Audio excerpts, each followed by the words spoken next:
can't. Oh, I was going to say something. All right, what up, party people? Look at us. We're actually on this time. How about that? Not the worst first half in the world, Lynnell, I have to admit. The Commanders still down. Denver walked right down the field on that final drive. But outside of that, I do think the defense has played, halfway decent, certainly well enough to win the football game. I've been really pleased with the way that they have battled in the first half, albeit against an offense that is relatively lackluster. No, it's been really impressive, honestly, in terms of the defense. I think we're now starting to see a trend here with Dan Quinn taking over here as the defensive coordinator and the defensive play caller. Back-to-back games now, we've seen them really buckle down in the red zone area. In Madrid, against the Dolphins, you saw the defense really play a lot stronger down in that red area. I think the pass rush tonight, and I know Chris Collinsworth dunked on their inability to get after the quarterback. I think he's kind of gassing it. I just think that Bo Nix is a mobile guy, and it's always going to be hard to get consistent pressure on him. But overall, I think a lot of good in the first half. I think the run game offensively has been strong. I'm glad that, Chris Rodriguez is continuing to get leaned on. I thought Bill came in and gave us some nice stuff. They're getting movement up front.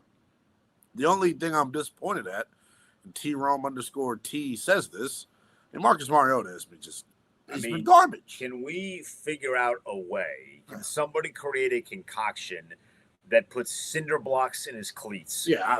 But just only when he wants to jump. When he wants to run, he's fine. He made a couple of really big plays on that touchdown drive using his legs. But when he leaves the earth, nothing good has ever come from that. And what he was trying to do on that interception, they showed a replay of it, and he wasn't looking that way. Like, he was no-look throwing towards the sideline. You don't have to be a genius to know that's not a good idea. That is not a good recipe for success. So I hated that throw from Marcus. And if you hated that throw, you deserve to hate that throw. That was a bad, bad football play. Honestly, and they should be up right now because, they were playing well enough on that drive. Maybe not up, but they at least get a field goal there. Jake Moody's not going to miss. Knock on wood. He's not missing from there. But you probably score because Washington has had success moving the football against the Denver defense in a way that's been kind of surprising. Yeah, it's been fun to watch. I think the only issue that you get with the zone is if you don't get there, you leave him tons of opportunity to scramble or find someone eventually down the field. I think that's really the thing that's got to happen in the second half. Is just doing a better job keeping him contained within the pocket. I know you probably saw on the graphic that NBC put up, like Bo Nix has the most pass attempts outside of the pocket this year in the National Football League. So it's what he wants to do. They're doing a good job getting him on the edge. That touchdown throw was tough. Yeah, that's just a really good play, man. I great thought Preston Smith had a really good rush. I feel like the front four is better than what we've seen. It's not great right now in terms of the pass rush. They're playing inspired, though. Yeah. They're playing with a hustle. Daron Payne is he is at times punching through the line of scrimmage. Yeah. Anyone? But he played great. There was a whole section of plays that resulted in a Denver field goal rather than a touchdown because he was just being a disruptor. And that's a version of Daron Payne that we know exists inside the body. We just haven't seen it a ton. Yeah. Not nearly enough for the amount of money that he's being paid. But when you see those types of plays, you're like, yes, this is what we wanted. I think Jacob Martin has played really well. Frankie Louvu has played, halfway decent, one of his better halves of the season. Twitter police not going to like that slow-mo play on Bo Nix. They're going to call him a dirty player for it, but I don't think that he is. A lot of people in the chat pointing out Chris Rodriguez. What took him so long? And when I say them, so I'm talking them. Why did they not know that he was the best running back? I like what I've seen from Bill as well. He's had a couple of good plays, a couple of good runs. Yeah. But Chris Rodriguez runs like Dan Quinn talks, if that makes sense. Like when Dan Quinn is spitting at the podium, he's talking about anywhere, any place, anytime. Sergeant Slogan, as you call him. When he's just delivering those slogans, like Chris Rodriguez runs like that. I don't know why it took them so long to start giving him the football more. Strong ASF. Turns his legs. He ran over a safety earlier in the game. Everything he does offensively for the run game is tremendous. really makes very little sense as to why he hasn't been featured more. But it's okay because now we have the rest of the season to watch. But we said it during the pregame. There are certain things I'm just looking for here down the stretch, and Deron Payne and his play was one of them. Chris Rodriguez is a restricted free agent at season's end. So they're going to have to, offer him a tender.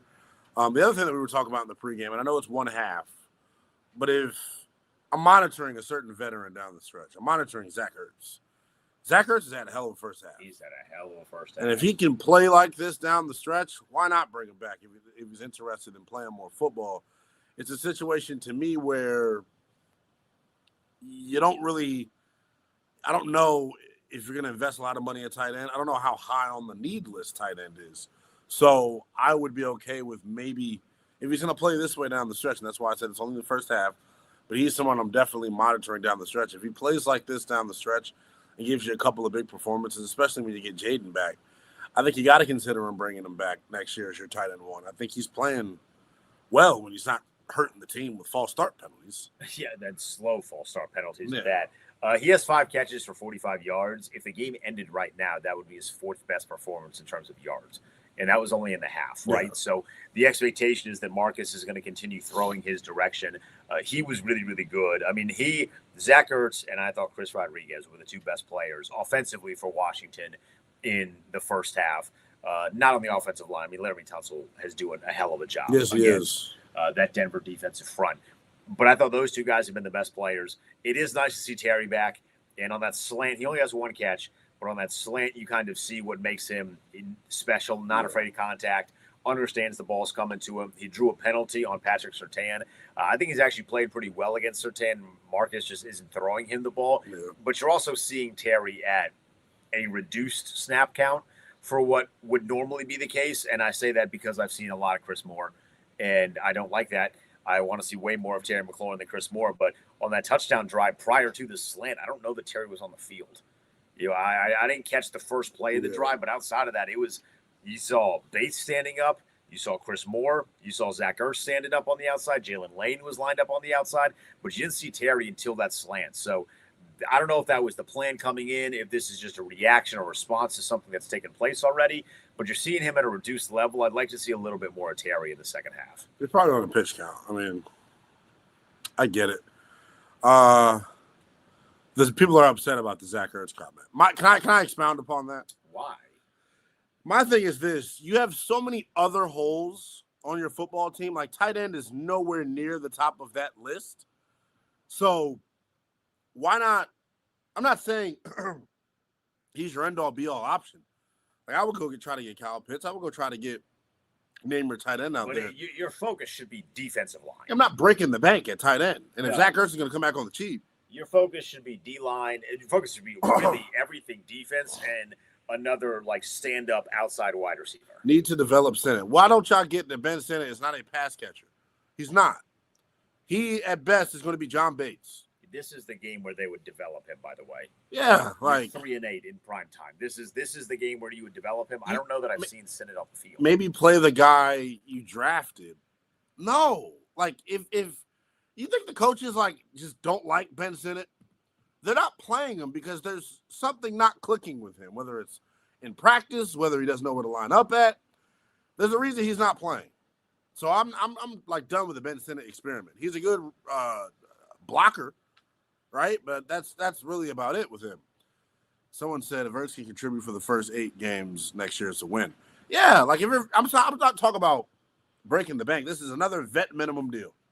Point blank. I mean, you're looking like $5 million. Like that, and then some incentives. I'm not wasting a draft. We have so little draft. Y'all sound stupid sometimes. We have so little draft capital. I'm not wasting it on a tight end. If they draft a tight end with the 6 picks that they got next year, the 5 picks that they have next year, I would literally throw a fit.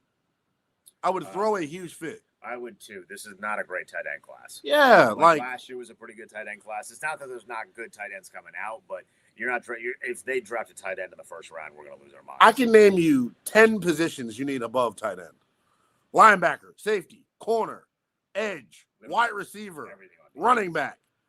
There's so many other things I would take over a tight end right now.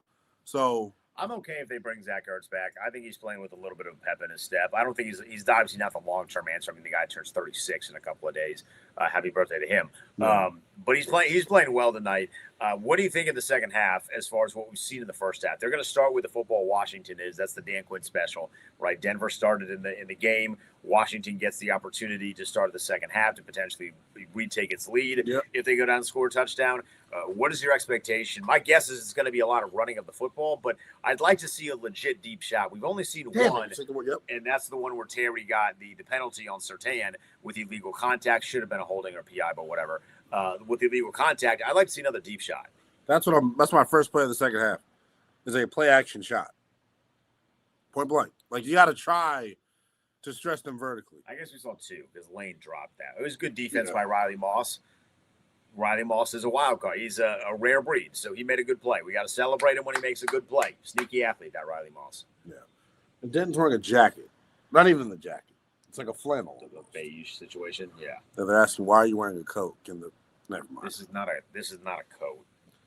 The shade is crazy, which I don't know what y'all talking about. But, yeah, I think offensively, like, my only frustration with the offense is, like, Cliff, like, can't help himself. We're punching them in the face, running the football straight at him, and then we try to get cute and do things that we don't do well.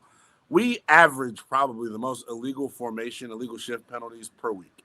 Every single week it happens 2 or 3 times throughout the course of a game. Very, very, very, very frustrating.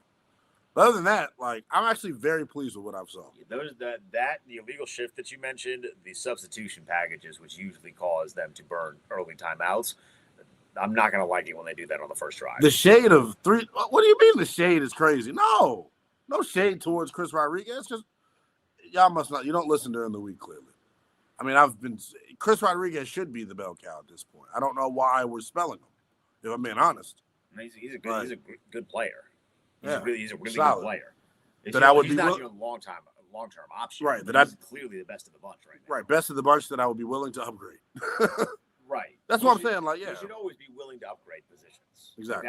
That's not the worst thing in the world. Second half about to get underway. We will be back at the post game. Hopefully, we are celebratory. I got to be honest. I'm feeling better than I thought I was going to feel right now. So hopefully, we are feeling good at the end of this one. We'll be back right here on Twitter and YouTube. He's Lynnell Willingham. I'm Denton Day. We'll see you in like 90 minutes.